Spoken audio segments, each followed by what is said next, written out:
Down in the fields of Jamaica, I roll a joint from half a gram of ganja. I feel right, my brain is uptight. You never know if it's sleep tonight. Hey man, hey man, what you gonna do? What you gonna do when you run out of ganja? Hey man, what you gonna do? What you gonna do when you run out of ganja? Go smoke, have a good time. The smoke messed up as we wrote this rhyme. As we walk down the ganja fields, we see some dry banana peels. Hey man, what you gonna do?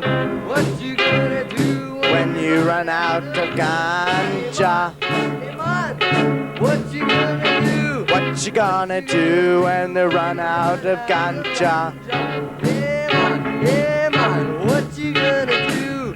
What you gonna do when you run out of ganja? Hey man, what you gonna do when you run out of ganja? Ganja, what you gonna do? What you gonna do when you run out of ganja? Ganja, what you gonna do?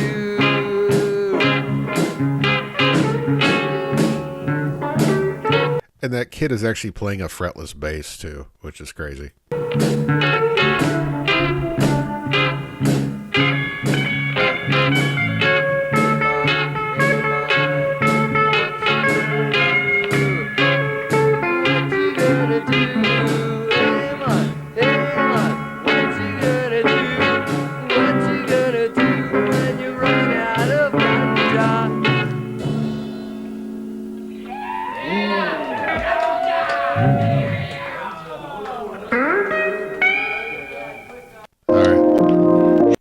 Oh, shit.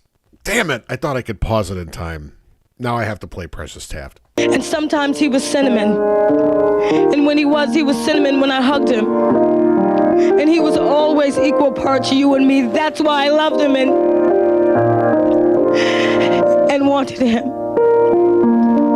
Because he was the love of the hutch embodied. And now the thought of that child curdles me. And oh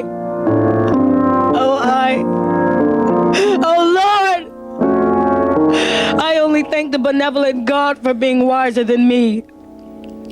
Because if a son existed now, I swear, I'd bash his brains against the goddamn radiator.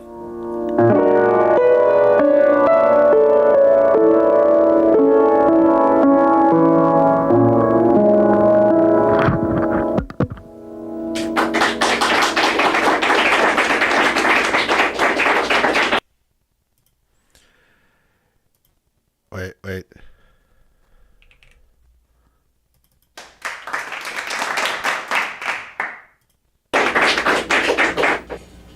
That was beautiful, Precious. Actually, that's not Boz. We got Ruby Cam tonight. So she might be a little bit more animated. She's looking toward the door. She's like, I hear something.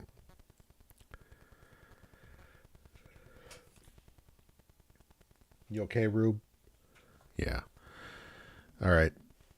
I guess I should just do an official start here, so let's do it.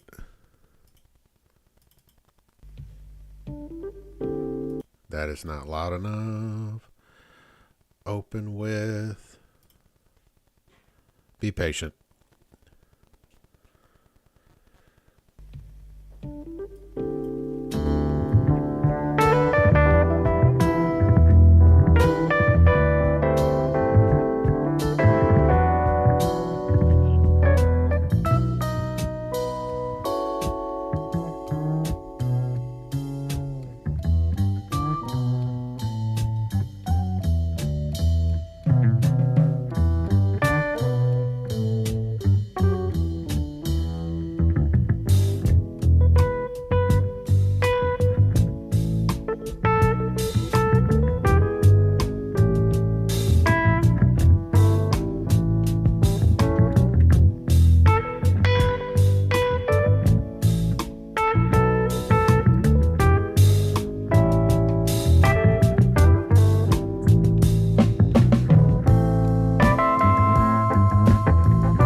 And sometimes he...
That's a hell of a bargain for some kraut. Anyways, welcome to the Plump, the official Plump. I know we did one last night, but I don't know. I wasn't feeling it too much last night. I was like, I felt a little off, so I figured tonight would be a little better, hopefully. Welcome to the Plump. Welcome, Bud and Jay, and anybody else who happens to stop by. Yeah, Ruby's getting rather white in the face. Her attitude hasn't changed. But her appearance is, yeah, she's gotten a lot whiter. But anyway, I had some of that.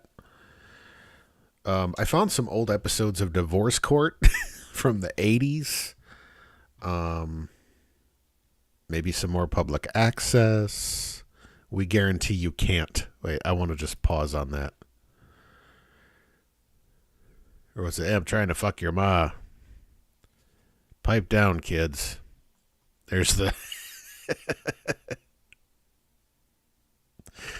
Yeah, there's that magnificent crotch.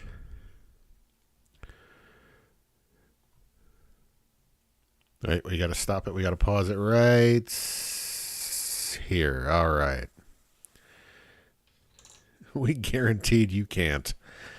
So let's go ahead and...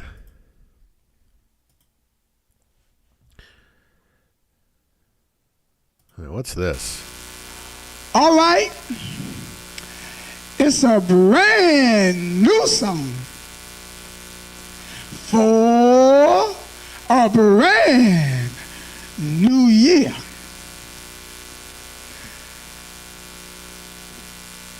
This song is dedicated to all singers. Beware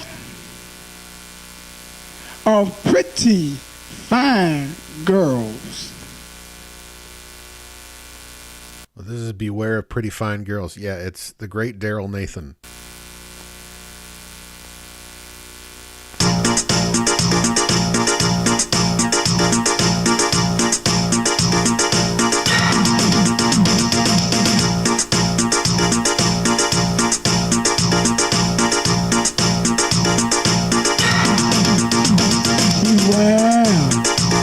Beware of pretty fine girls.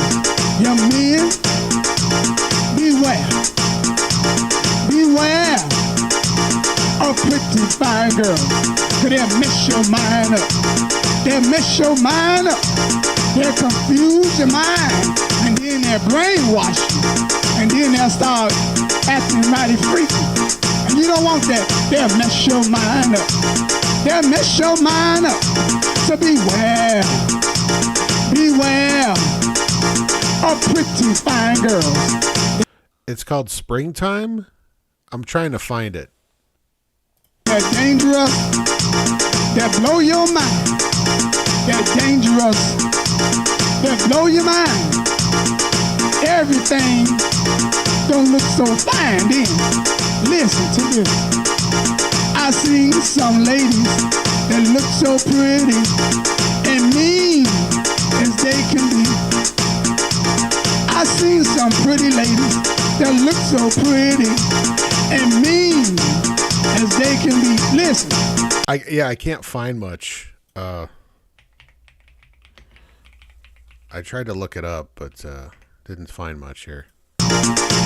This young lady had a boyfriend, and he was looking somewhere else, and she kept calling his name, and he acted like he didn't even see her.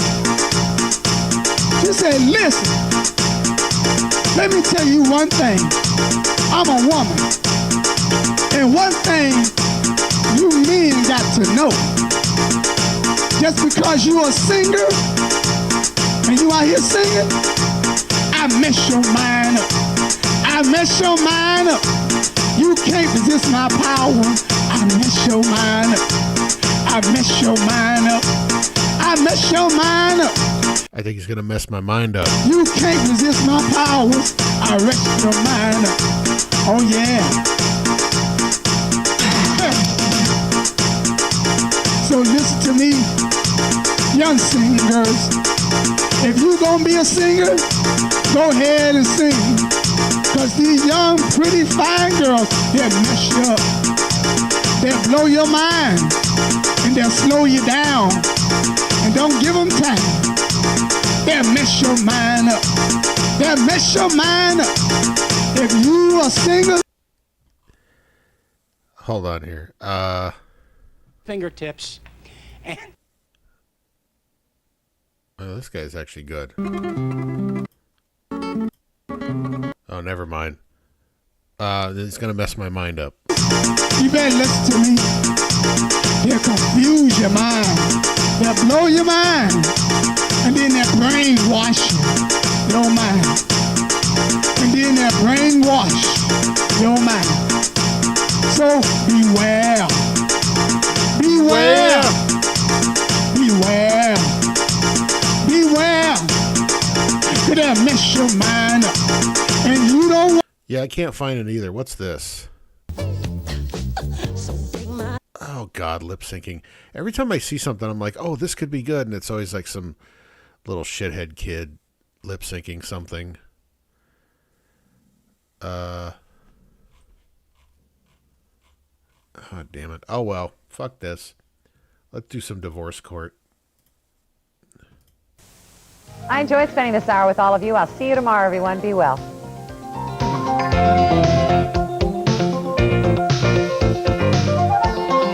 Look at that. That's the most 1987 everything about this. Just, it's so, look at all of the white oak. Ugh. Oh, didn't it look like, does that thing move? Did you see that? I thought she was going to like drive it away. Like she was just going to like drive it off the set.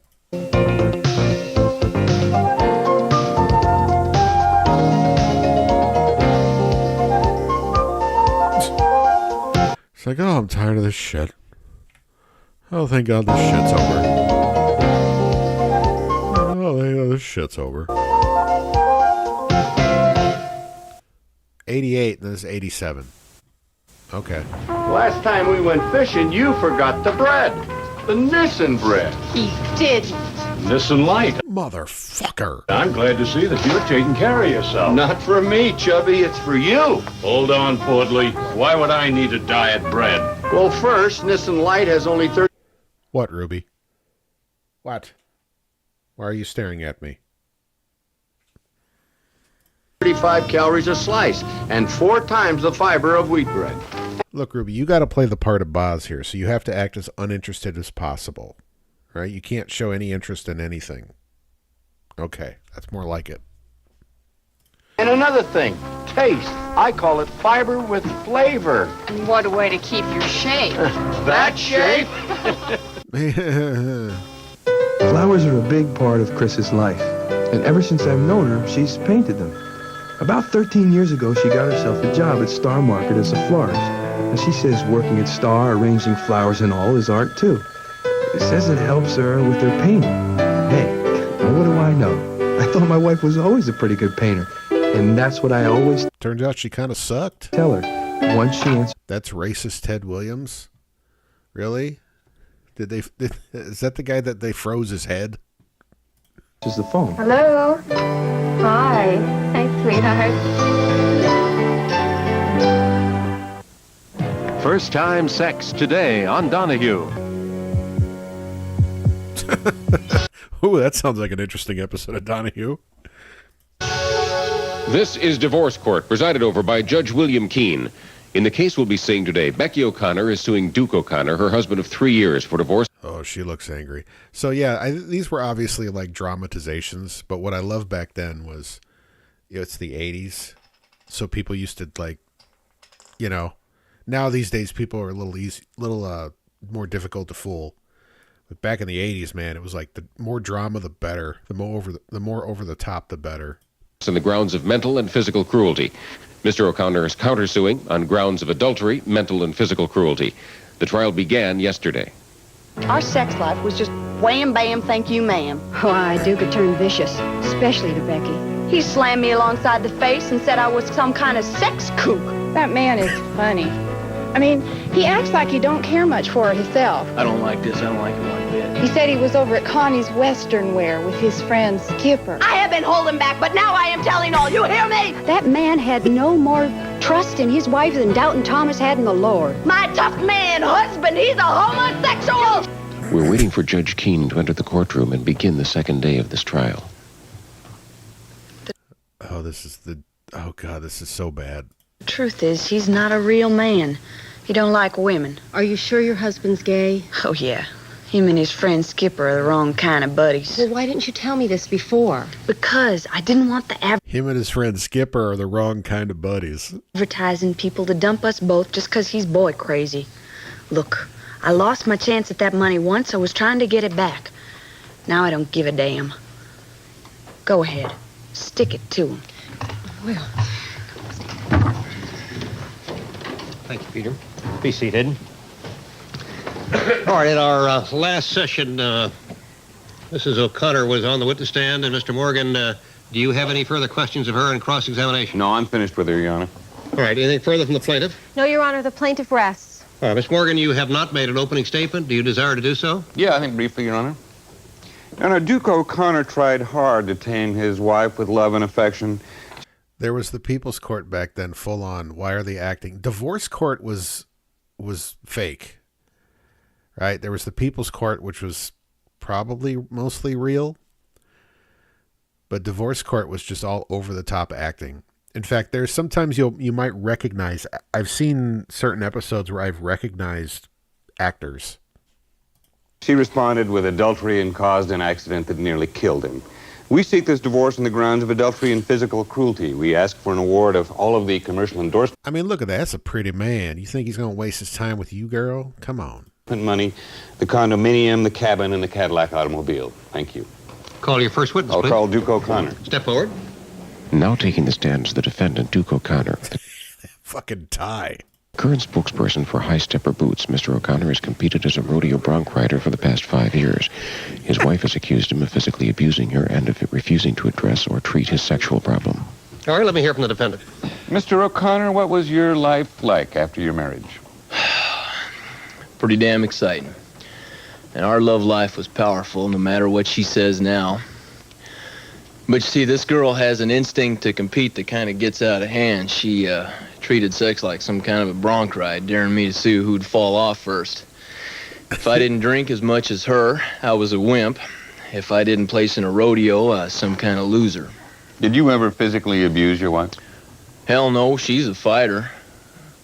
In that wet t-shirt contest, when that fella in the front row just responded to nature and grabbed a hold of her, she hauled off and socked him one.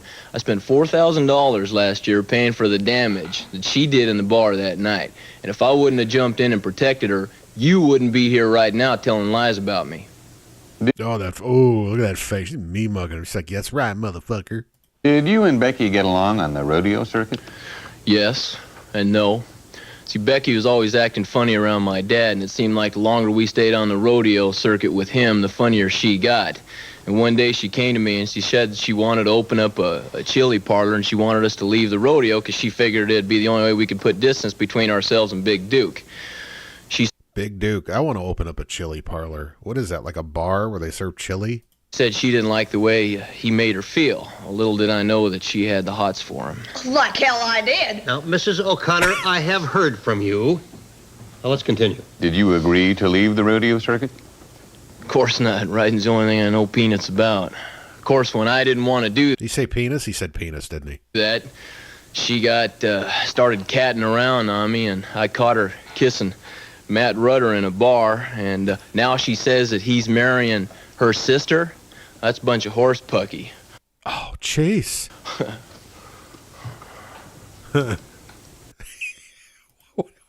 What's this guy? Wait, hold on.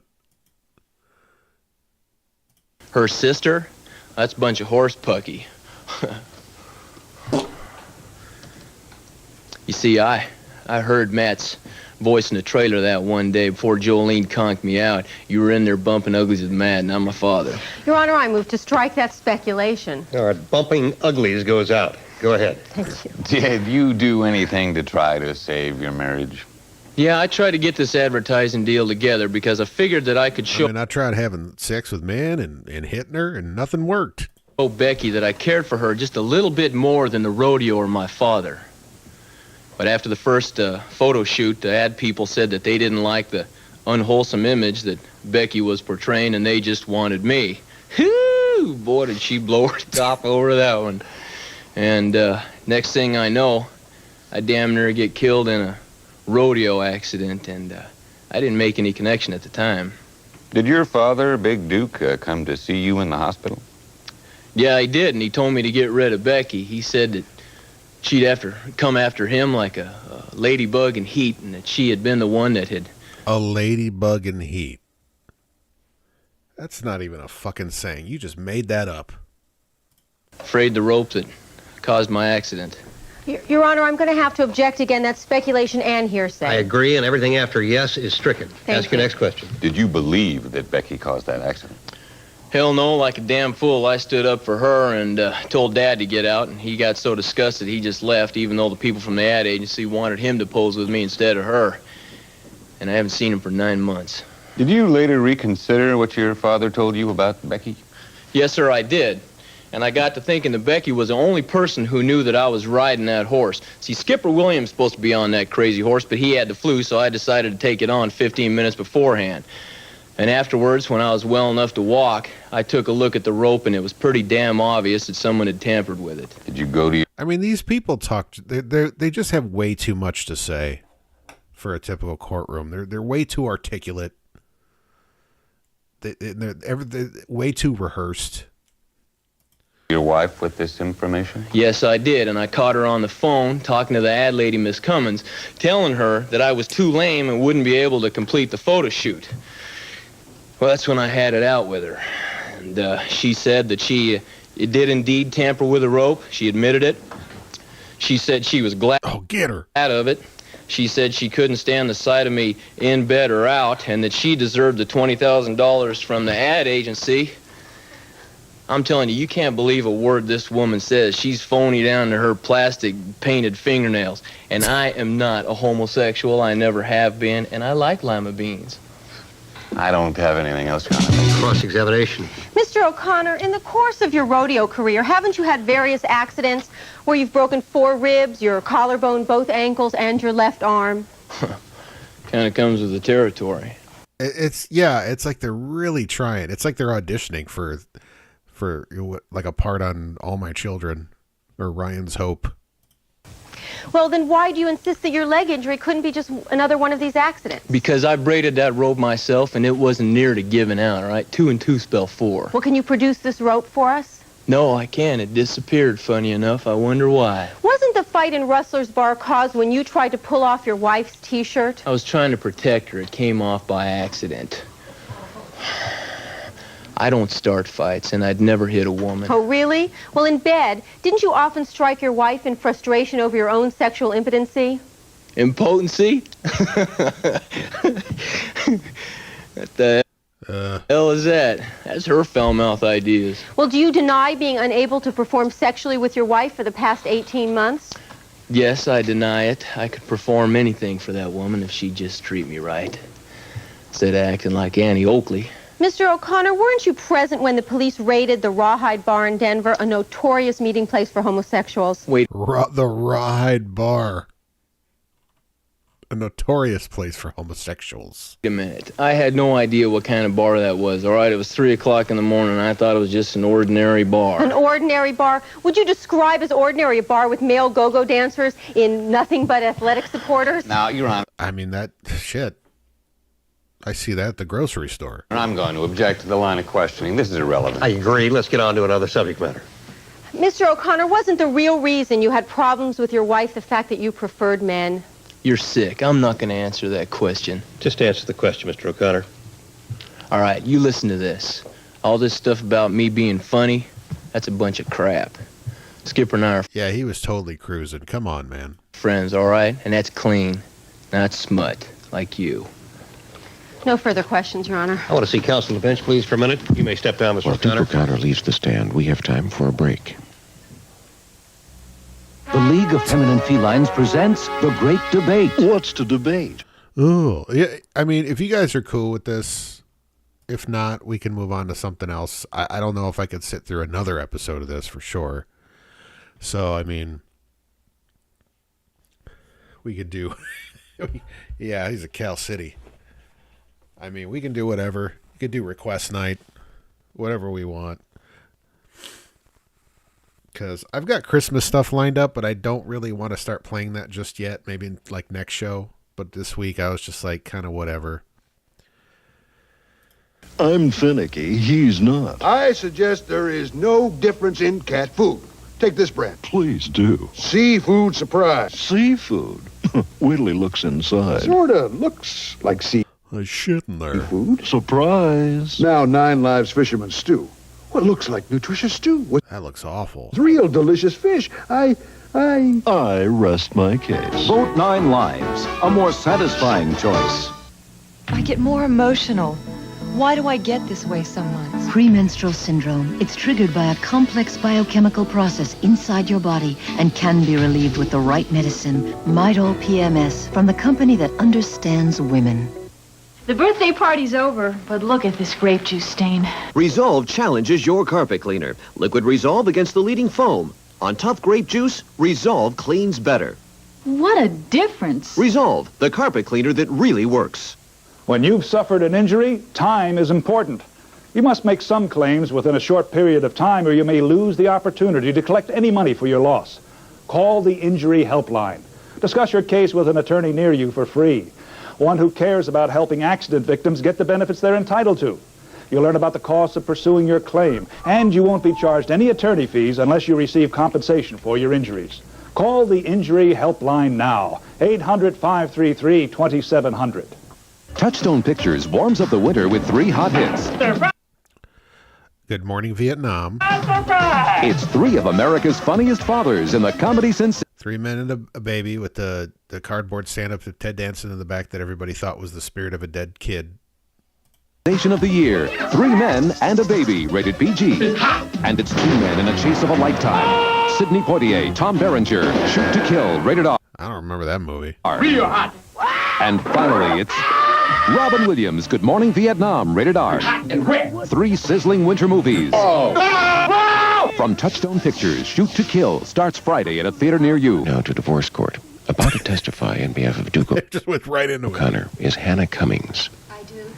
All right, let me hear from this witness. Ms. Cummings, as the vice president of marketing, was it you who decided to drop Mrs. O'Connor from the High Stepper Boots ad campaign? Yes. High Stepper Boots has a clean, wholesome image to maintain. And that wild woman's character was evident in her print work.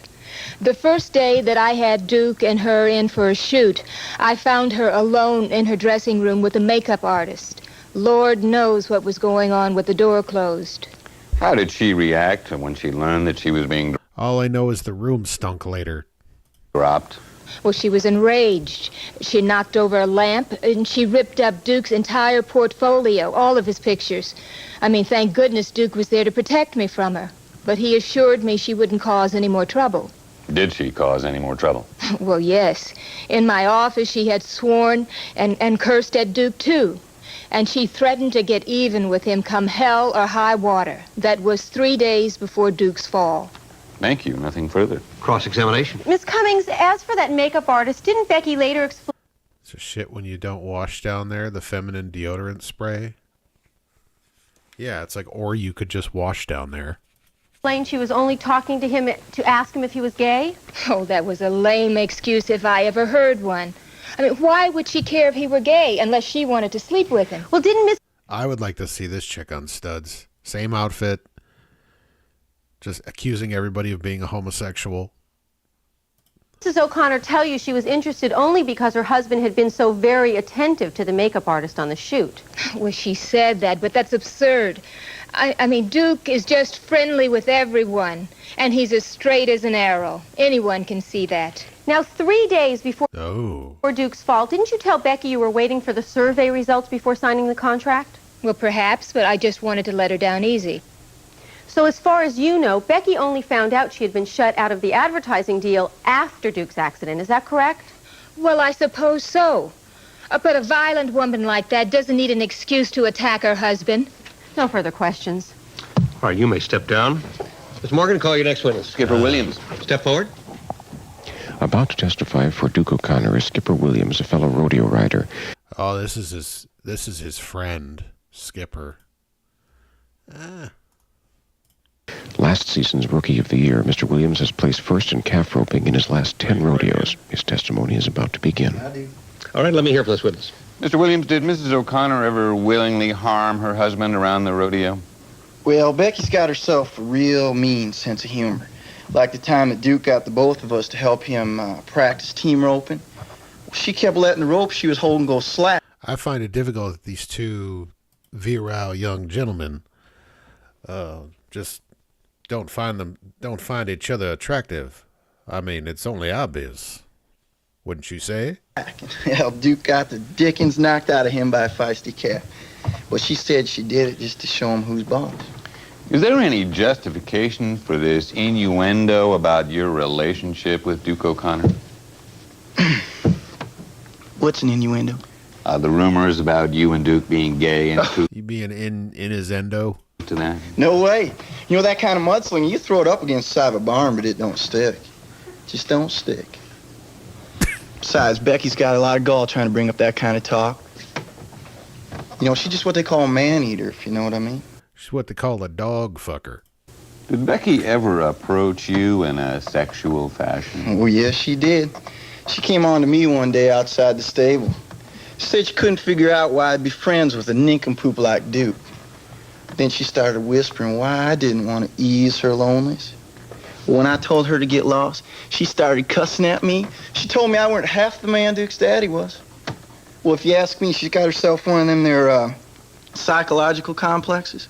Well, she ought to be seeing shrink. Your Honor, I move to strike this deep dish speculation. Mr. Williams is hardly an expert. Deep dish speculation. All right, that motion is granted on that legal objection. Go ahead. I think I'm finished with the witness. Thank you.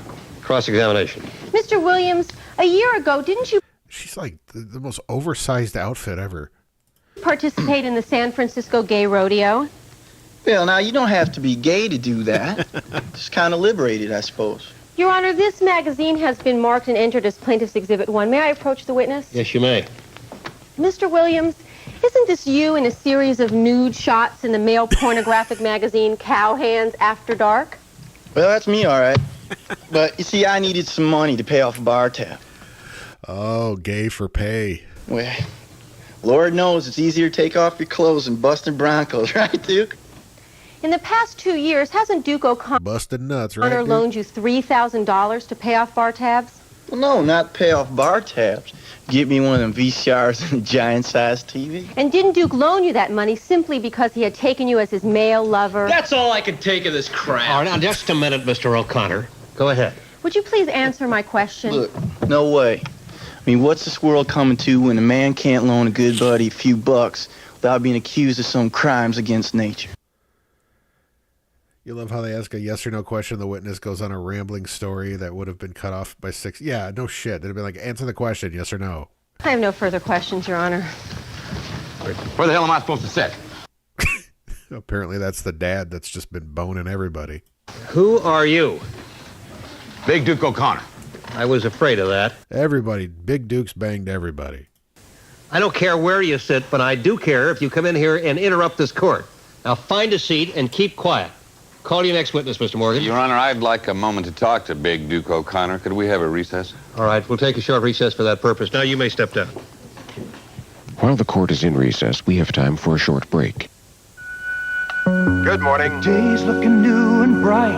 It's Monday again. You're gonna start it right. 6:30, pussies. Traffic's tied up. 'Cause there's Folgers for you that's decaffeinated too. The best part of waking up is Folgers in your cup. Mornings brighten with mountain-grown Folgers decaffeinated. Mountain-grown coffee beans have a more enticing aroma. The best part of waking up is Folgers in your cup. Decaffeinated.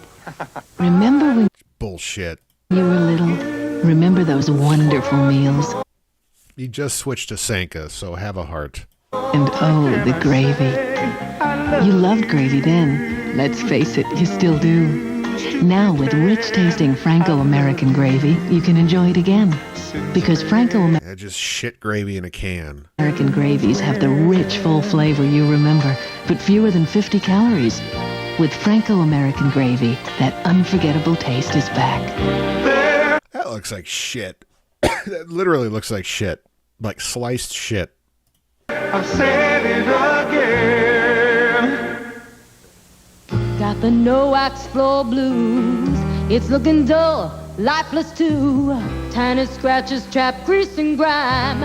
Embedded dirt, it dulls the shine. Give it the less oil lift.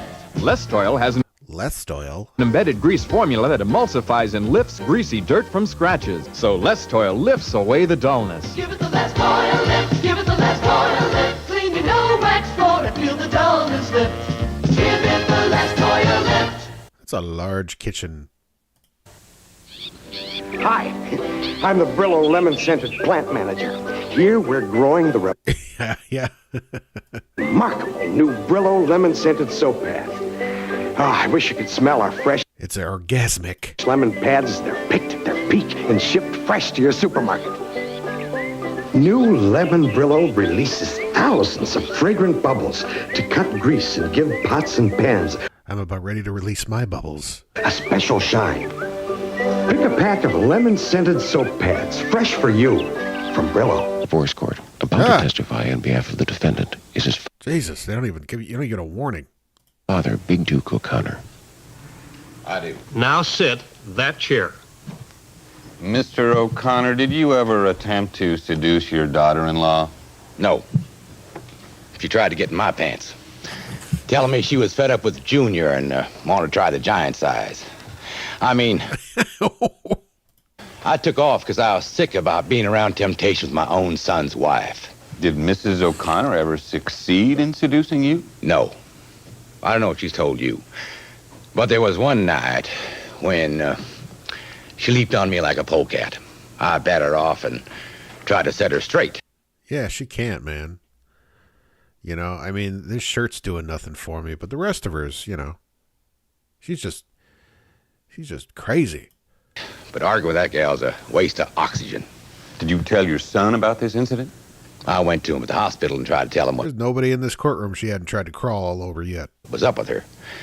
But I just couldn't say it plain enough. He just wouldn't believe me. She was still fooling him.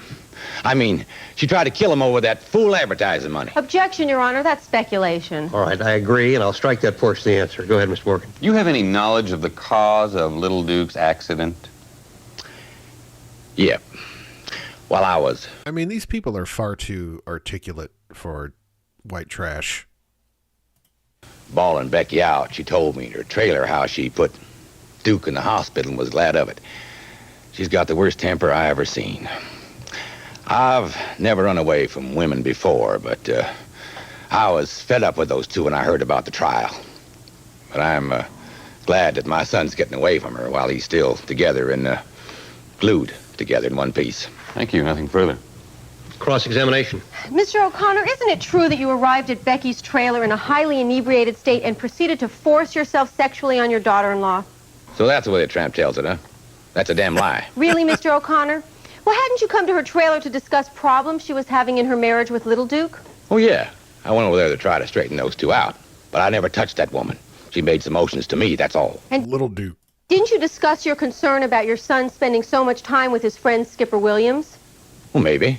So what? Well, were you aware of the rumors surrounding Skipper Williams at that time? Yeah, I'd heard how he was queer. But I've never paid no mind to that sneaking and spying. Sneaking and spying make me puke. Is that so? Well, is that why you asked Becky to keep a sharp eye on her husband and not to let him get too near Skipper for fear that some of it would rub off on him? I just didn't want Little Duke to give people the wrong idea. He had enough problems with his riding. He didn't need that kind of talk. And he can ride all right. Real good. Didn't you tell Becky that you were planning to fix Skipper so that Becky wouldn't have to worry about him anymore? Maybe I did. But that don't mean I rigged that accident or nothing. The girl done it. That's why she ran off that rope that was the evidence. How did you know that the rope was disappearing? That's a good question. How did you know about that rope disappearing, Mr. O'Connor? Well, I don't know. I don't see it nowhere in the court here. It's in my pants. I figured the one who done it took the rope. Mr. O'Connor, didn't you fray the rope on that bronc thinking Skipper was going to be the rider? No. I didn't give two hoots and Hades about Skipper. And didn't you get rid of that piece of evidence after arguing with your son in the hospital? No. You're just making me look bad up here. Look, I went away because I couldn't stand what that little homo was doing to my son. The best thing that ever happened to Duke was for a little Skipper to get his head busted in by some bronc. You tried to kill Skipper. Now just a minute. You see what your daddy done? You see what kind of man he is? Mrs. O'Connor. Shut up. Mr. O'Connor. Now let's finish with this witness. Your Honor, I have no further questions. All right, you may step down. Anything further from the defendant? Oh, man, the story got more interesting. Nothing further, Your Honor. Thank you. Rush, let me hear your closing The rope thickens. argument. During the course of this trial, we've heard Becky O'Connor accused of having an affair and of causing the accident that nearly crippled her husband. Well, the testimony of her father-in-law has shown these allegations are false. We request a divorce on grounds of physical and mental cruelty and adultery. We ask for 70% of the marital property plus a share in the future earnings of High Stepper Boots. Mr. Morgan. Your Honor, I will High Stepper concede that Becky O'Connor is not responsible for her husband's riding accident. But there are other instances of her physical cruelty that are before this court. And I think we have... Fucking Shoney's, yeah. have proven her adulterous relationship with Matt Rudder, and I think we've demonstrated that she attempted to seduce her own father-in-law. We again reiterate our request for this divorce on the grounds of adultery and mental and physical cruelty. We ask for 100% of the high stepper money, the 2 homes, and the Cadillac. Thank you. Thank you, counsel. While Judge Keene reviews Gotta get the Cadillac. the testimony in order to reach a decision in this highly charged case, we have time to take a short break.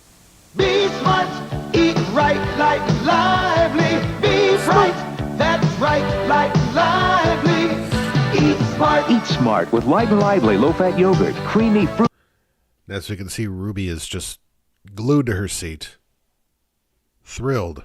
Fruity yogurt that's low in cholesterol. An economical 6-pack or new 8-ounce size. Be fit, that's it, like lively. Feeding your body the way that you should. That's good, light and lively. Eat smart, that's sense, that's good. Light and lively, eat smart.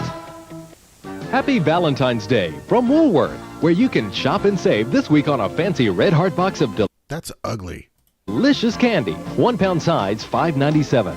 And Mon Cherie whole nut milk chocolates, family size box, 2 for $3. You'll also find a beautiful selection of Buzza Gibson Valentine cards, plus colorful freshly potted African violets at $1.99. And you can register to win a giant 5-pound chocolate-filled heart. This week at Woolworth, your Valentine headquarters. It's Daddy was a wheat checks, if Mommy was a rice. And when they got together, the checks was twice as nice. Double checks. From the family of checks, it's double That's a divorced dad right there. checks, a delicious blend of wheat and rice with a kiss of natural sweetness. It's Daddy was a wheat checks. It's Mommy was a rice. And when they got together, Mommy was riding Big Duke. Checks was twice as nice. Double checks. Double Checks brand cereal, twice as nice. We'll be back with Judge Keene's decision following these messages. No. Until now, only a few gourmets knew about Melita Extra Premium Coffee. But the news is starting to filter down. Rich. Oh, God, enough coffee commercials. What's this one? Melita. I tried all those so-called miracle cures, but the only thing that really worked for me was the weight loss clinic. Their registered nurses put me on Oh, sounds like a cell phone call coming in. a program that helped me lose weight. Wait. We got Bozzy. Come here, buddy. There he is. There he is. Right there. Ooh. Okay. quickly and keep it off. They can do the same for you. All you need is the number of the nearest weight loss clinic. After all, what have you got to lose? Except fat. Bitch. For a limited time only, get 50% off all weight loss clinic introductory programs. Turn now to divorce court, where Judge Keene is about to render his decision. Over the years, I buy up a ton of Dexatrim. have presided here in divorce court. We have delved into many lifestyles and professions and walks of life, all the way from garbage men down to politicians, from sexual surrogates up to astronauts, and back down again to stand-up comics. I've been asked to decide custody issues of dolphins and a monkey and dogs in a brass bed. And now I've been exposed to the world of the rodeo circuit, which I certainly didn't expect to include assertions of rape and homosexuality and attempted murder. You know, when this marriage... I like how he equates, like, the rape and attempted murder with homosexuality. Like they're all on the same, level. Came out of the chute, so to speak. I think it had a lot going for it. I think it had two people who loved the rodeo and who loved each other. And then the cinch rope broke.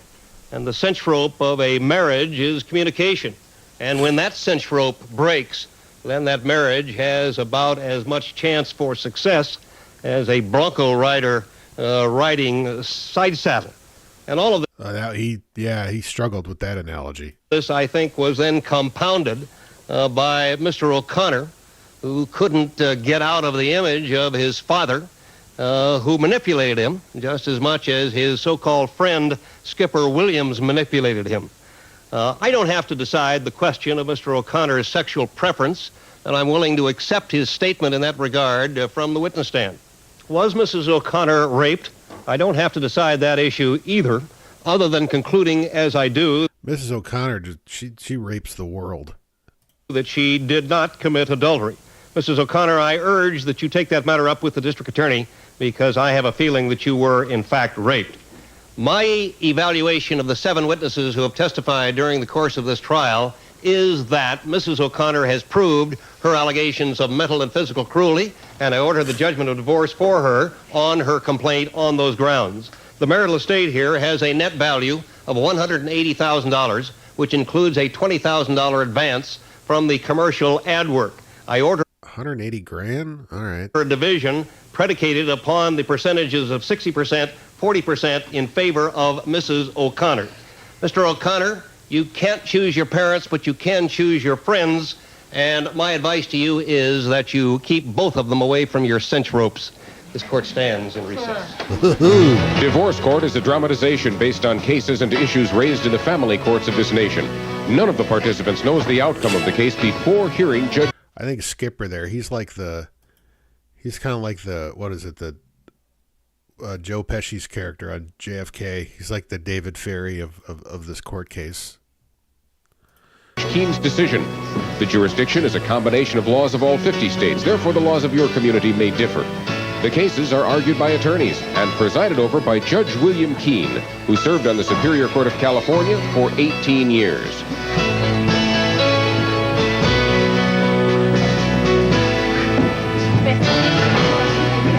All right, I'm going to take a piss break.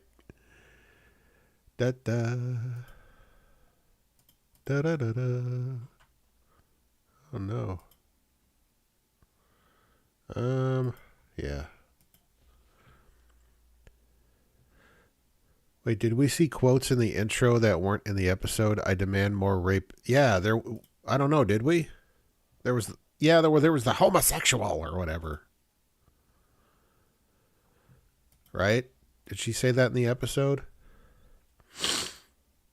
Let me see here.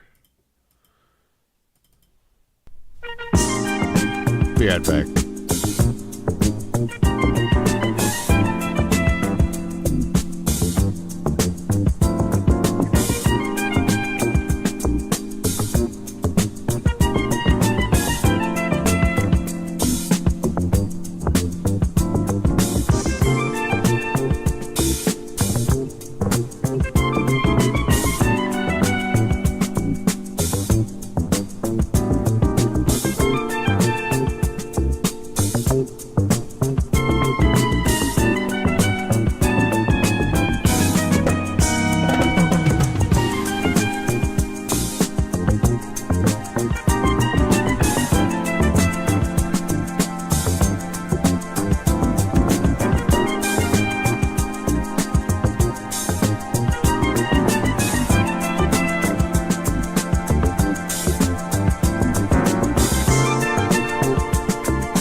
up nowhere, motherfucker.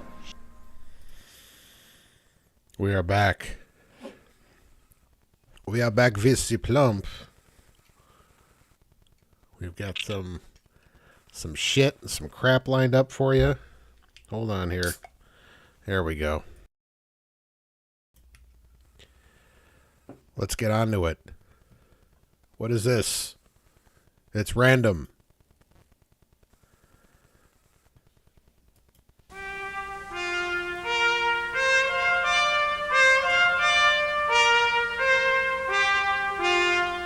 WITF-TV proudly presents the work of Central Pennsylvania artists and craftspeople offered for your consideration on Gallery 33.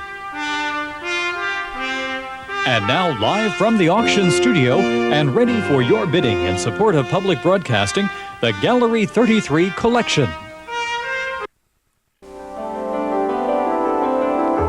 Gallery 33 turns the spotlight on this special group, which has been awarded judges' citations.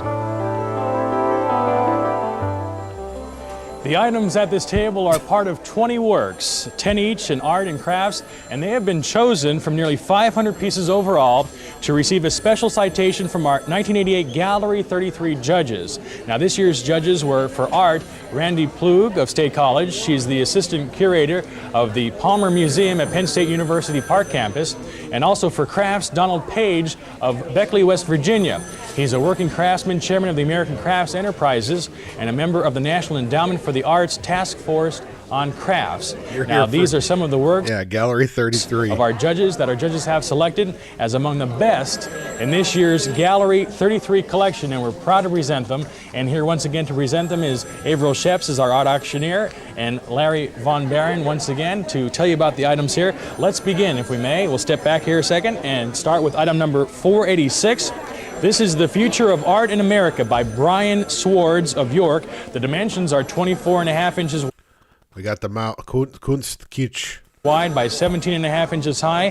The assigned value is $50. All right, this is the marvelous mixed media work. It's pencil, paper, there are cutouts, there are photographs involved, and of course it's a very, very witty takeoff on the future of art in America. In other words, living... That's the guy.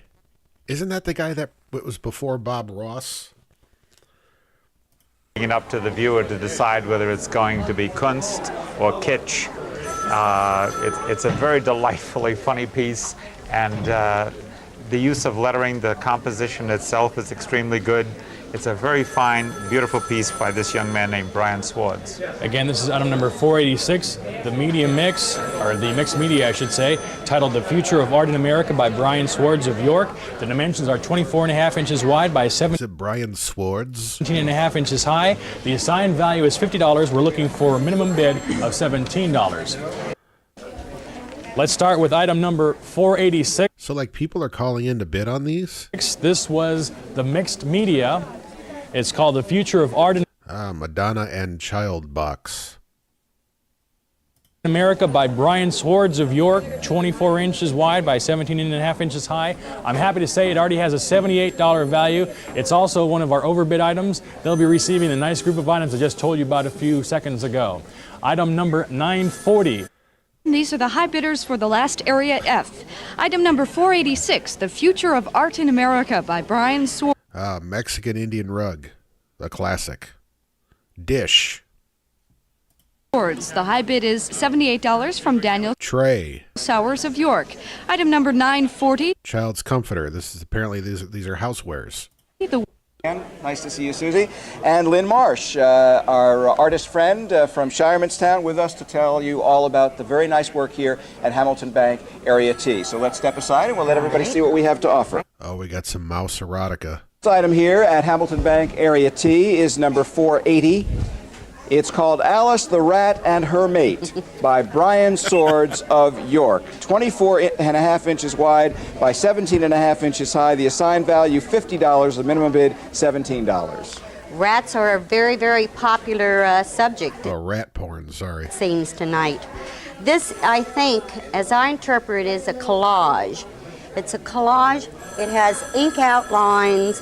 It has watercolor accents, color accents, and I think there's a touch of graphite pencil also to give it some dimension. Very nice piece.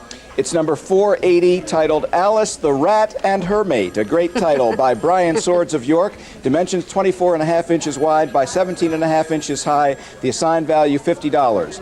And those are the items up for bid here at Hamilton Bank Area T. If you see some Mechanicsburg. And item number 480, Alice the Rat and Her Mate by Brian Swords. The high bid is $71 from Victoria Gardner of Lebanon. Don't forget, the items you're looking at will close very soon, so call now. Welcome back to Area W. Welcome back again, if you will, please. Evelyn Reese is our table producer and Ann Fitzpatrick as our auctioneer. Let's begin with our first item, number 320. This is an acrylic titled Brian's Father. Patrick Fitzaaron and Aaron Fitzpatrick. It is by Martin Plant.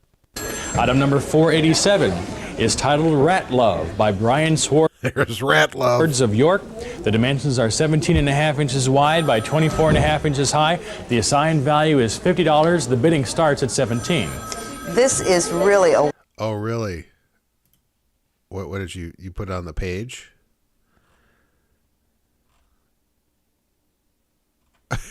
Is sensitive and he's an intellectual and he wears glasses. You make him out a queer. I never said a guy who wears glasses is a queer. A guy who wears glasses is a four eyes. A guy who's a fag is a wonderful piece. Very cartoony, but the faces on the animals are so expressive. The artist has done a series of these, and I think every one that I've seen so far is even better than the last. I just love the expression on Alice the Rat's face because she's really in ecstasy. And this is item number 487, titled Rat Love by Brian Swords of York. The dimensions 17.5 inches wide by 24.5 inches high. The assigned value is $50. The minimum acceptable bid is $17.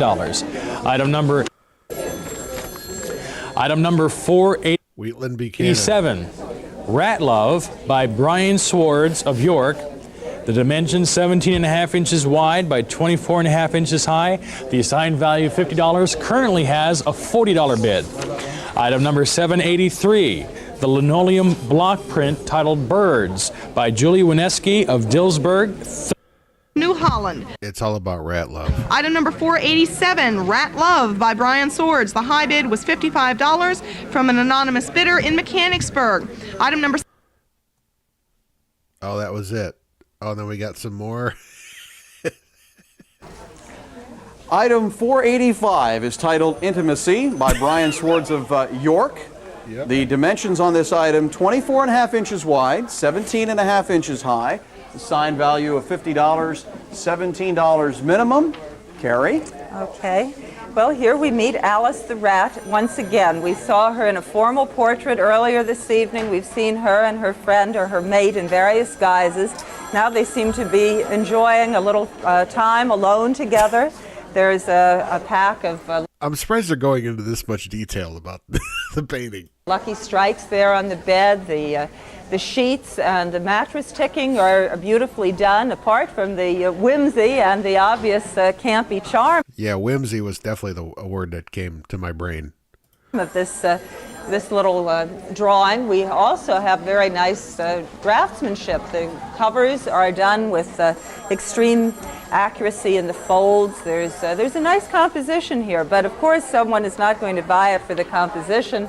People are going to buy it because of the Rat Love, campy appeal of the figures. Those rats really are ubiquitous tonight, and I think they're becoming very popular in the area. And framed around will really set it off. It's item 485, Intimacy by Brian Swords of York. The dimensions 24.5 inches wide, 17.5 inches high. Assigned value of $50 and a $17 minimum on the item. Our next item is item 573. York. The dimensions 24.5 inches wide by 17.5 inches high. The assigned value $50. The current high bid $72. Item 485, Intimacy by Brian Swords. The high bid is $92 from Victoria Gardner of Lebanon.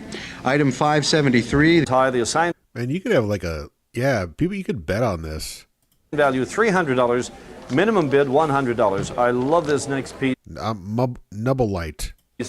He did me and Brian and Freddie Oriental Puppies. Adams in a piece once. It's really outrageous.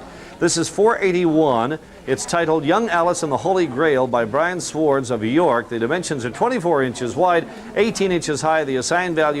It's got a picture of Mr. Rogers and a box of tricks. $50. Minimum bid is $17. And I think we already have an overbid on this particular piece. I wouldn't doubt it. Which is pretty terrific. I had to go to school to learn about this particular piece. This is young, I understand it's Alice the Rat holding a box of tricks. And apparently Mr. Rogers came out on a lucky card from the box of tricks. There's a collage in the background of different cartoon characters and also figures like Captain Kangaroo. It's wonderful, playful, very cheerful. I don't understand it, but I think it's just great. And I'm sure somebody wants it very badly. It's the rat is white with a pink bow, and the background is deep black. It's very whimsy. I'd add that the piece is unframed, so it would require a frame. It's quite strange, but very terrific. Wonderful. Lots wonderful. of energy. This is item 481, Young Alice and the Holy Grail by Brian Swords of York. And once again, it's 24 inches wide, 18 inches high. The assigned value is $50. Minimum bid is $17. Item number 12, item 481, the whimsical Brian Swords of York. I think it's like a real name. Young Alice and the Holy Grail by Brian Swords of York. It's 20. Yeah, the host is a closeted gay guy who lives in a small town. I can smell the meat. 24 inches wide, 18 inches high. The assigned value, $50, really doesn't matter because we started with an overbid of $76. But once again, the bidding is still open on that. You can bid higher if you so choose. Item number 1270, the India ink drawing, Beyond by Kim of Lancaster.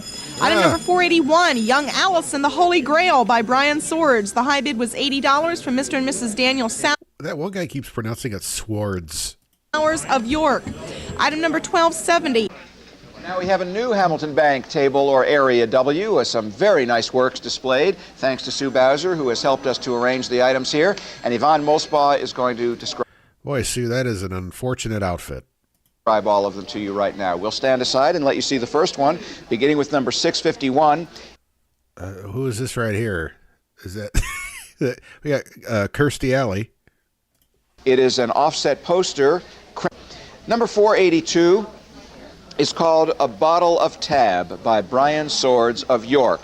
His work has been attracting a lot of attention at the auction this year. The dimensions of this piece are 24.5 inches wide by 17.5 inches high. The assigned value is $50.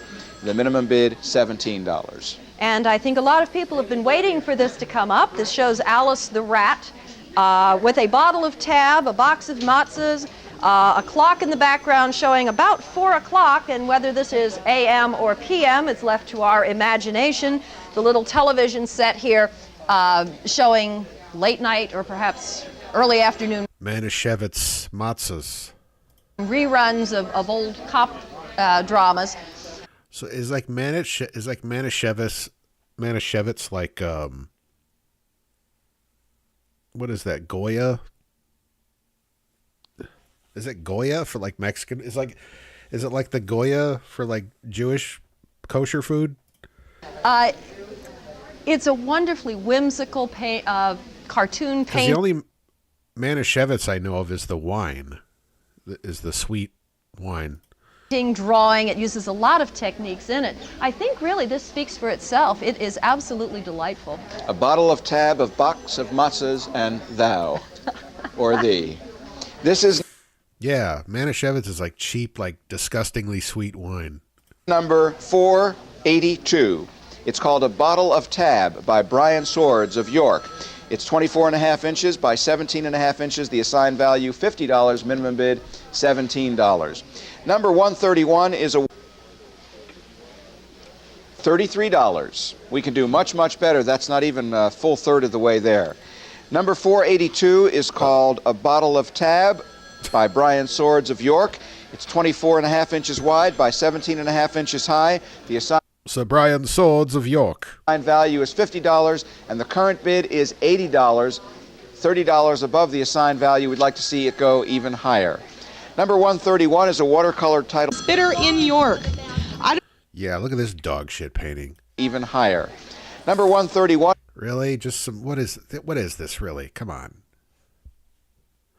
Really? You're gonna try to hang with Brian Swords with this shit? One is a watercolor title. Bitter in York. Item number 482, a bottle of Tab by Brian Swords. The high bid was $150 from Kimberly Clayton of Harrisburg. And item number 131. $5 and the minimum bid is $25. Look at this fucking basic bitch painting. Come on, give me some Swords. Number 484 is entitled Aftermath by Brian Swords of York. And the dimensions are 24.5 inches by 17.5 inches. The assigned value is $50. The minimum bid is $17. This is the last Alice the Rat for this year, I'm afraid. So. For all the people who have been fighting over the other ones, you better bid high and bid fast. Because poor Alice, this is her farewell for now. This fellow does such wonderful work with these animals. It's like all these other paintings are just like, yeah, they're total basic bitch paintings, and then these things just stand out. They're quite exceptional. They're so expressive and so well drawn. I think this one is, every one I see, I say this is the best one yet, but I think this one's really great. Little bit of color down in the beer can, little bit of color in the ears and the noses and Alice's hair bow. But just look at the expression on the faces. These are great. This is number 484. It's called Aftermath by Brian Swords of York. The dimensions are 24.5 inches by 17.5 Table closed. inches. The assigned value is $50. The minimum bid is $17. And this, as far as I know, as you said, is the last of the Brian Swords work for the auction on 33 for 1988. So if you're interested, you better bid high right now. Bid high, fuckers. The next item is number 484. It is called Aftermath by Brian Swords of York. 24.5 inches by 17.5 inches. The assigned value is $50. And look at that. We have a bid of $125. Oh, shit.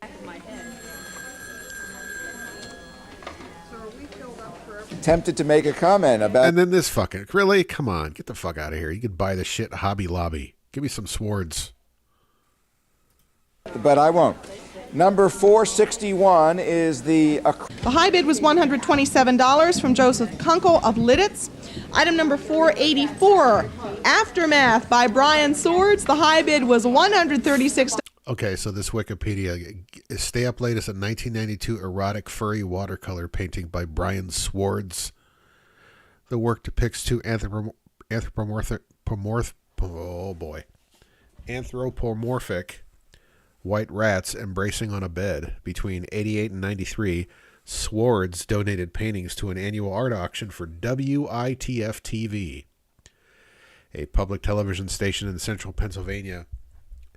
As the years went on, the artwork became more explicit, culminating in the station banning erotica in 1993.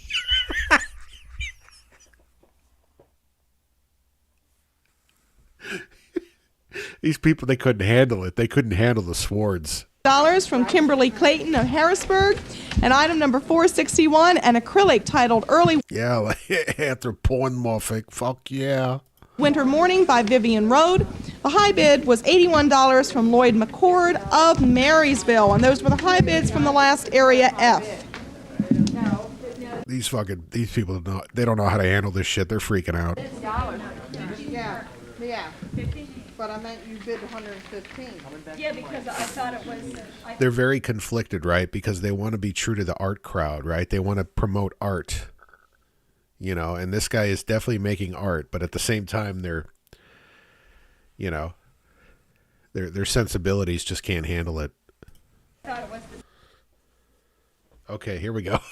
Here it is. Gallery 33 has been underwritten by Hamilton Bank. WITF-TV proudly presents the work of Central Pennsylvania's artists and craftspeople offered for your consideration on Gallery 33. Now, live from our studio and ready for your bidding in support of... Yeah, he got too real. It's about to get real on this episode, I can tell already. Public Broadcasting, the Gallery 33 collection. Well, good afternoon, everybody. I just like how Brian just kept up in the ante every time, every painting. And welcome to the WITF studio on this Look at this fucking Cracker Barrel crowd, man. They can't handle Brian Swords. beautiful Saturday afternoon. Thank you all very much for being here, and welcome to the 1992 edition of Gallery 33, this annual event when we celebrate the richness of the artistic talent of the South Central Pennsylvania area. It's the final episode of Erotic Rat Survivor. The next item, number 71. It is a watercolor titled Surfacing by Brian Swords of York. The dimensions 19 inches wide and 24 inches high. Brian Swords' work sells absolutely marvelously here on Gallery 33. His cartoon characters are delightful, and I think he lets us each imagine whatever we'd like to with these things. These two rats are jumping up out of the water. And they are having a good time. They And sure that item are. number is 71. It is a watercolor titled Surfacing by Brian Swords of York, 19 by 24 with an assigned value of $75. The What's going on down here? Yeah, we're... next item, number 592, is a photograph. Item number on. 71, the watercolor titled Surfacing by Brian Swords of York. It has an assigned value of $75 and the current posted bid, $50. Item number 5. From Sharon Foster of Marysville. Item number 71, a watercolor titled Surfacing by Brian Swords. The high bid is $75 from Michael Yelsick of York. Item number 5. Michael Yelsick, it's Swords. Item 70, watercolor sheets and pillows. You all know him, Brian Swords of York. This we piece go. is 19 inches wide and 24 high. Barbara. And once again, Brian has sent us another piece that we know is going to sell like hotcakes. His work is just admired and collected by lots and lots of people. There's a lot of horny motherfuckers in central Pennsylvania. It's the kind of a thing where you read it for what it says to you. Very delightful. Very delightful. And everyone enjoys it. It's item number 70, watercolor sheets and pillowcases by Brian Swords of York. Again, 19 inches wide, 24 high. The assigned value, $75. Item 212, mixed media. It's untitled, Robert Wallace of Liverpool. And this piece is 12 inches wide and 10 inches high. The artist explains to us Awaiting the minimum bid of $37. Item 70, the watercolor sheets and pillowcases by Brian Swords of York. This piece is 19 inches wide, 24 high. It has a $75 assigned value, awaiting the minimum bid of $25. Item 212. Come on, man. Come on. Let's get this thing sold. Big Big money. Bonnie Razor of Carlisle. Item number 70, a watercolor titled Sheets and Pillowcases by Brian Swords. The high bid is $52 by Mike Sprout of York Haven. All right, we have 52. Item 734 next, a watercolor titled The Smell of Wet Fur by Brian. Oh, it just keeps going. Swords of York. It's 24 inches wide and 18 inches high. Now, this is another in the continuing series by Brian Swords of his very amusing drawings and paintings of rats in unusual circumstances. In this case, the smell of wet fur, two in a hot tub. Obviously, Listen to them trying to describe it very uncomfortably. enjoying the evening. And what more can possibly be said? The Smell of Wet Fur is a watercolor. It's item number 734. It's by Brian Swords of York. It's 24 inches wide, 18 inches high, with an assigned value of $75. Item number 464. That one's gonna sell. 734 is the next item. It's a watercolor. It's titled The Smell of Wet Fur by Brian Swords of York, with an assigned value of $75 and a current bid of $60. And lastly, the item From Steve Myers of Hershey. Item 734 is a watercolor titled The Smell of Wet Fur by Brian Swords. The high bid is $77 from an anonymous bidder. And item 460. Of course it's anonymous. Item number 735 is watercolor Stay Up Late by Brian Swords of York. It's 24 by 18 inches. Well, Brian's work began the biohazard. Oh, I love it. series began as a statement about brutality to experimental animals and has developed into a whole scene of these rather unusual rats involved in all types of normal human activities. Fucking KY.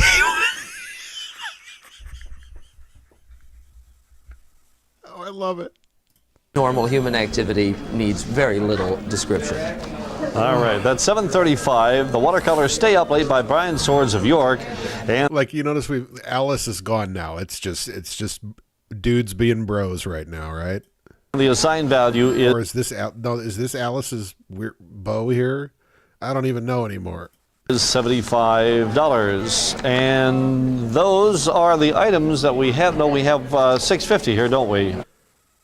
And we currently have a $30 bid on that, and we all have Stayed Up Late. This is item number 735, the watercolor Stay Up Late by Brian Swords of York, and our current bid is $60, and that's it. Now this is going to be your last chance to see these items, and bidding will close very soon, so call back often as you like, but get in now. That's it from Area C. Oh, damn. The assigned value is $100. And I hold in my hand the last piece of art. Oh, no. Item number 69. A watercolor titled Exchanging Fluids by Brian Swords of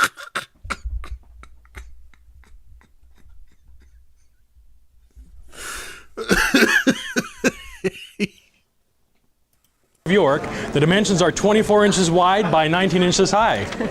And this is really, we were saying, kind of a companion piece to the Brian Swords piece that we had up on the table previously. Actually, this one should have come up first, and that should have been the later piece. A bit on both, right? And anyhow, it also is. I mean, if I was the producer of this show, I'd be like, the rat love stays on. But, you know, these uptight assholes, they couldn't handle it. Self-explanatory, certainly. Once again, our final piece for the 1992 Gallery 33 is item number 69, a watercolor titled Exchanging Fluids by Brian Swords of York. The dimensions are 24 inches wide by 19 inches high. The assigned value is $75. Thank you very much, Avril, and thank you very much, Kathy. There you have it. Pick up the phone and place your bids. We'll close this area off very soon because that's it here from Hamilton Bank, Area B. Yeah, item 69 on top of it. That's no coincidence. Item number 701, the oil titled Quiet Lake by Robert Campbell of Marysville. The assigned value is $100, and the current posted bid, we are waiting for our $33 or greater starting bid. And finally, item number 69, the watercolor titled Exchanging Fluids by Brian Swords of York. The assigned value is $75, and the current posted bid is $51. Wow, somebody's trying to buy that. This is your last chance to bid. We'll be closing. Somebody should have posted $69. Closing out this area very soon. Thank you for your bids. That's it here from Hamilton Bank, Area A. The high bid, $35 from Nicole Irwin of Lebanon. And finally, item 735, a watercolor titled Stay Up Late by Brian Swords. The high bid, $80 from John Togus of Harrisburg. Back to you, Mike. Thank you very much, Maria. We have one more job for you, and that will be the names of the high bidders from the final area, what was it? Area A of the evening. So those bids are yet to be read.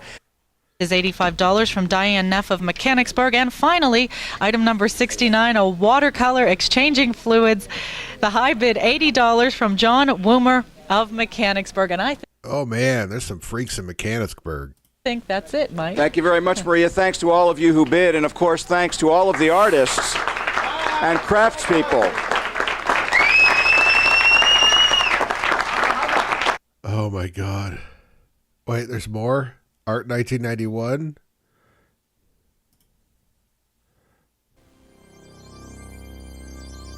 Oh, God.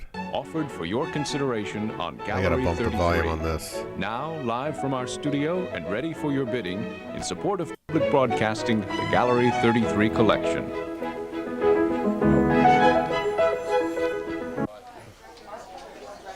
And here we are back at Hamilton Bank Area A, the Supremes, folks. Now, over here on our left is Judy McMullen, computer wizard with the Commonwealth of Pennsylvania. And inadvertently, I mentioned that Chuck Schultz was the director of ARC, which is the Association for Retarded Citizens. He was the head of their art show. And we don't want to get in Dutch with the bishop's wife by saying that you were, indeed. Well, these are the items that are up for bid here at Hamilton Bank Area A. Item number 748. A lot of comment on the next item. 27. This is Gaucher and pencil titled... Oh, see, this isn't quite so bad because we're in 91. The 92s, it was getting raunchy in 92. Objectification by Brian Swords of York. It's 24 inches wide, 18 inches high. Well, this is from the Biohazard series, and viewers of the auction are familiar with Brian Swords' work. Here we have white rats, one of them being made an object of worship, one of them on their knees, the other one on a stool holding a cigarette, the female, obviously, because of the red bow behind her head. The piece itself is down in the lower right-hand corner. You can see that it's bar-coded, making a statement not only on the piece of work as a piece of art, but also perhaps on the scene itself. That's item number 27, a Gaucher and pencil objectification by Brian Swords of York. It's 24 by 18 inches. The value assigned is $75. Item number 139 is a funded bid, $162 by Brian Swords of York. And I told you, watch the bidding on this item because these are very highly prized by people locally. This one is 24 inches. All right, that one's already at 75. That one's met its minimum. Inches by 18 inches. The assigned value is $75, and that's exactly what we have. We have an at-value bid at this time. Item number 139 is Jerry Bahana of Harrisburg. Item number 27, Oh, how kinky is leather mask? Objectification by Brian Swords of York. The high bid is $80 from Chris West of Harrisburg. Item number 139. Welcome, ladies and gentlemen. We have for you now the last group of items for Gallery 33 for 1991. You haven't seen some of these things yet, so get ready to bid. Welcome back, if you will, Claire Schenk as our area producer and Chuck Schultz as our auctioneer. Let's begin without further ado with item number 132. This is an oil on canvas titled Sandman Stone Harbor. Number Phallocentricity? 28 is a gouache and pencil titled Phallocentricity. Phallocentricity. I knew it was Brian Swords. I mean, even not just by the title, but the fact that it's always $75. Swords of York. The dimensions are 18 inches wide by 24 inches high. Well, this is another of Mr. Swords' famous Biohazard series, a series of paintings of white rats. Here, of course, we have a female white rat denoted by the red bow in her hair, worshiping, as it were, at the feet of the male. That's right, pan down. White rat who is standing on a red milk carton. There's a lot of humor in his work. There's a message about experimentation with animals, which I think is very clear. And in the lower right-hand corner of it, he's added a barcoding, making a comment about art marketing in general. Number 28, the gouache and pencil titled Phallocentricity by Brian Swords of York. The dimensions are 18 inches wide by 24 inches high. The assigned value is $75. Number 693 is a print titled Nope, it's at Number 50. 28, the gouache and pencil titled Phallocentricity. Try this again. Phallocentricity. Phallocentricity by Brian Swords of York. The dimensions are 18 inches by 24 inches. Is that Walt Goggins right here? The assigned value is $75, and the current posted bid is $50.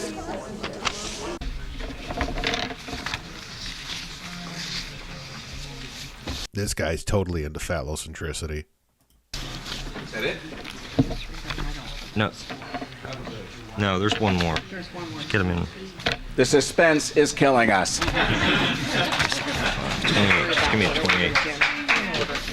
I don't know who the donors are. 28. Are we still getting high bids? No. I just need a negative or affirmative. Look great. This whole camera, the best quality this camera could do. This whole thing is like replaced by an iPhone 12.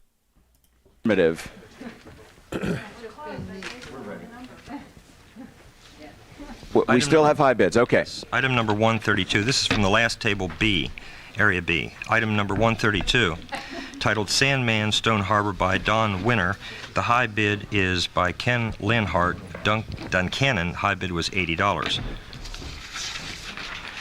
Item number 365, Sean 1 by Kerry Whistler Thomas. The high bid was $125 by... Come on, Phallocentricity. There we John go. Woomer of Come on, give me... I'm going to guess $80. At least $80. Mechanicsburg.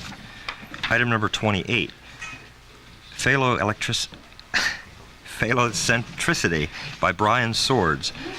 The high bid was $75 by Robert Bucher of Mechanicsburg. Oh, okay. Yeah, see, Mechanicsburg, man. Item number 693, Unreal Real Estate by Bruce Johnson. The high bid was $90 by Carol Koff of Ronks. Item number 285 was Turning Point by Dale Gallen. The high bid was $305 by Margaret Lewis of Harrisburg. Item 341, Heather's Hat by Dr. Thomas Stewart. The high bid was $300. Oh, hey, man, keep that sex appeal. Keep it under wraps back there, brother. $103 by Glenn Wood of Harrisburg. And the last... Or ma'am, I'm not sure what's going on there. Item was item number 741, Daffodils by Barbara Bauer. The high bid was $255, and the high bidder was Thomas Cipher of Shippensburg. Jim Wiley. Jim, you blew my line. I was about to say these National Guardsmen are so calm and cool under pressure, and you lost it at the very end. Oh, my God, that's funny. Okay, I'm going to take another quick break, and we'll wrap it up here.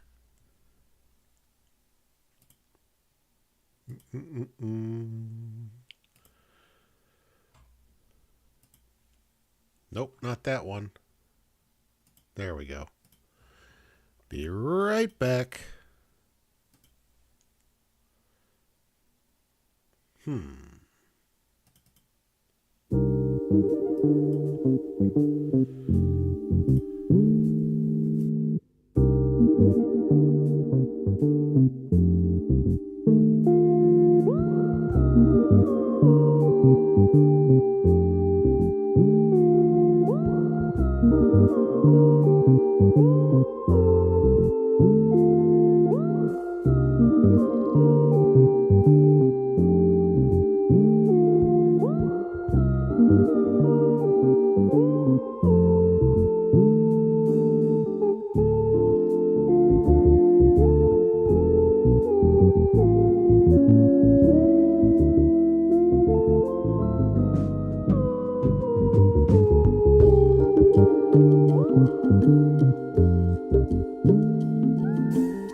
I tell you guys, it's tough to be alone.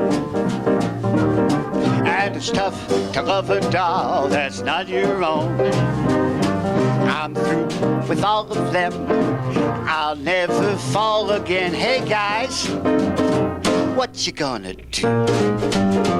I'm gonna buy a paper doll that I can call my own. A doll that other fellows cannot steal. And when the flirty, flirty guys with their flirty, flirty eyes will have to flirt with dollies that are real.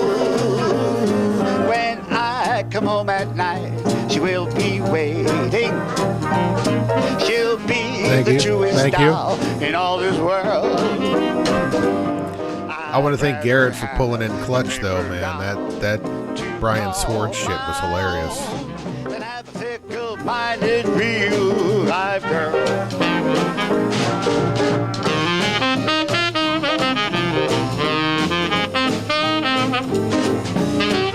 Willie Mack on tenor sax.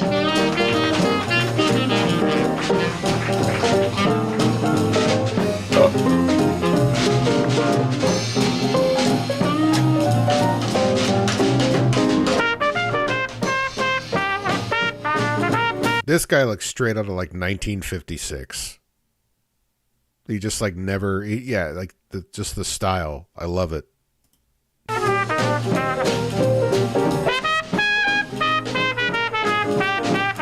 That's Lou Murphy on trumpet.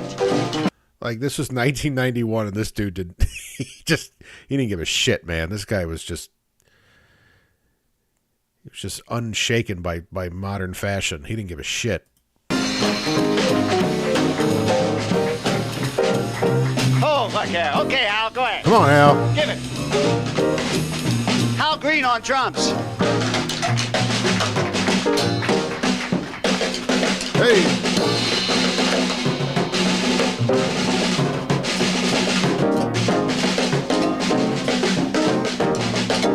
All right, yeah.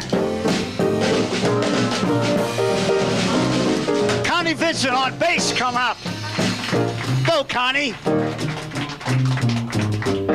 Kill it, Connie.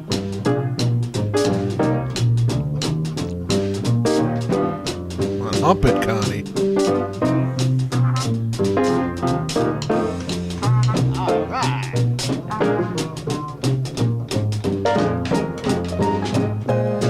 And that's Jerry King on the keys.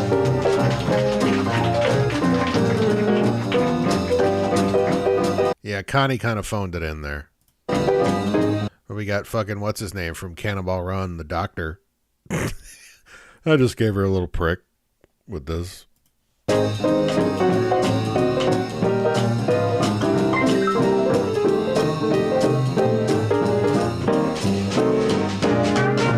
When I come home at night, she will be waiting. She'll be the truest doll in all this world.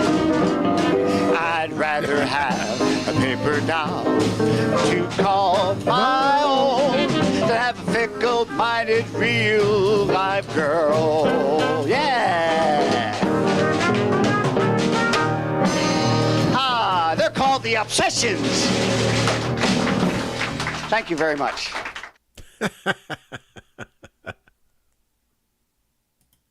And we have just as good a show, too. Yeah, I know we do. So, more women, all more yous girls. Stick to that dial. Don't dare turn it away, huh? Yeah, and I want them to hear you sing a song. Would you sing one? All right, I'll open as Okay. usual. Okay, fellas. I should care. I should go around weeping. I was noticing you don't have any little boys today to give me a kiss, Oh, right? good. You I get them all I get them today. all today, Oh. huh? And I should care. I should go without sleeping. What are you Oh, Mongo on piano. going to be? Want to be a singer? A dancer? Huh? Yes. An actress? Want to be an actress too? You just want to be in showbiz, right? Right. Huh? You're going to go all the way, aren't you? Strangely enough, I sleep well, except for a dream or two. Okay, how old are you, baby? 5. Wow. You're getting to be an old lady already, aren't you? Huh? Thank you. Do I get a kiss? Oh, boy. Thank you. But then I count my sheep well. She's a dancer, you know. And, Oh, we're finally going to have a dance. Yeah. And it's a she They're too. trying to make this creepy. Yeah, Frank Massey's Stairway to Nightmares. I don't want to get, I don't want to get creepy. I like Frank. How much time we got? We go another 20 minutes or so. What do we got here?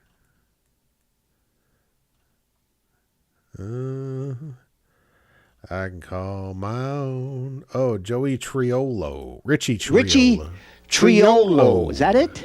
Okay. Okay. Here Craziness. you go, Richie. Thank you, Frank. Hey, I want some music. Oh, wait. I want Frank. I want some Frank music.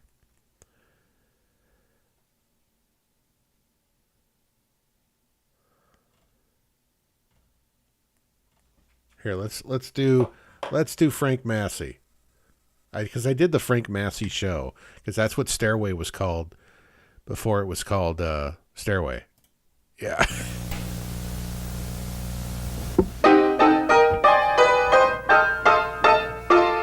Oh. There are songs to remember as years go passing by.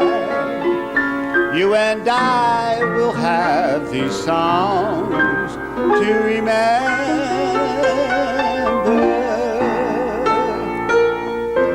Presenting the Frank Massey Nostalgia Show with Frank Massey. And today's guest, a bright new singing star, Myron Lockett, talent coordinator, Tilly Massey, musical director, Eddie White, and yours truly, Evie Day. And now introducing I bet you Evie Day was something before electricity. our favorite nostalgia man with songs to remember. Here's Frank Massey. Looking like a mobster. Somebody else is taking my place. Somebody else now shares your embrace.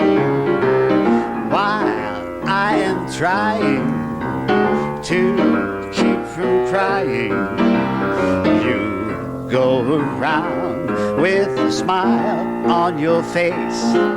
Oh, little you know, for vows that we've made, little you care how much I have paid. Oh, how my heart is aching. Can't you see my heart is breaking? Somebody's taking my place. I don't mean maybe. Somebody's taking my place. Bring back my baby. Somebody's taking my place. Yeah. thank you, Eddie. Eddie White. Hello, All right. everybody. Welcome to the Frank Massey Show. I'm your host, Frank Massey, and we have a pretty fine show for you today. Have a special guest, Myron Lockett. Got a beautiful voice. And we're going to do some of the 40s with the big band era. And later on, we'll be doing the mailbag. So have your paper and pencil handy because you might want to send in a request. But now, let's get on with the show with that gal in the Nostalgia Corner, Miss Evie Day. I can't listen to Evie Day sing. I'm sorry. She's not good. Yeah, they're nostalgic for the 40s, and I ended up here being nostalgic for the 80s. Nostalgia. Nostalgia.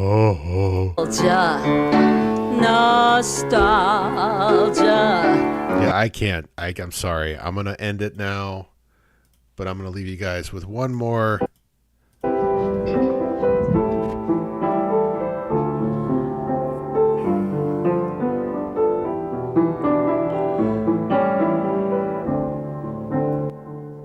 I want to thank Jay, Garrett, Bud, anybody else who tuned in now or whenever. Thanks for watching. I want to thank Garrett for coming in with the Brian Swords footage. That was fantastic. I want to thank Skipper. I want to thank Big Duke and Little Duke.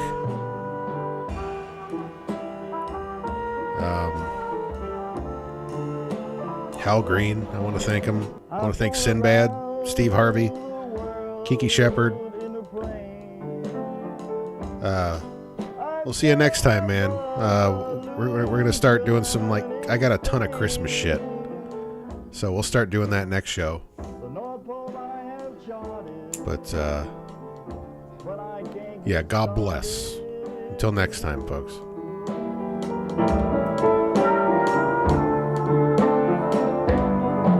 On the golf course, I'm under par. Metro going has asked me to start. I've got a house and a show place, but I still can't get no place with you. 'Cause you're so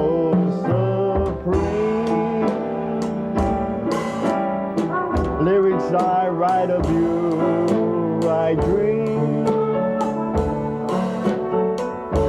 both day and night of you. I scheme just for the sight of you. Oh, but what good does it do? I've been consulted by Franklin D. Ghetto Gobble has asked me to teach, but still I'm broken hearted because I can't get started with you.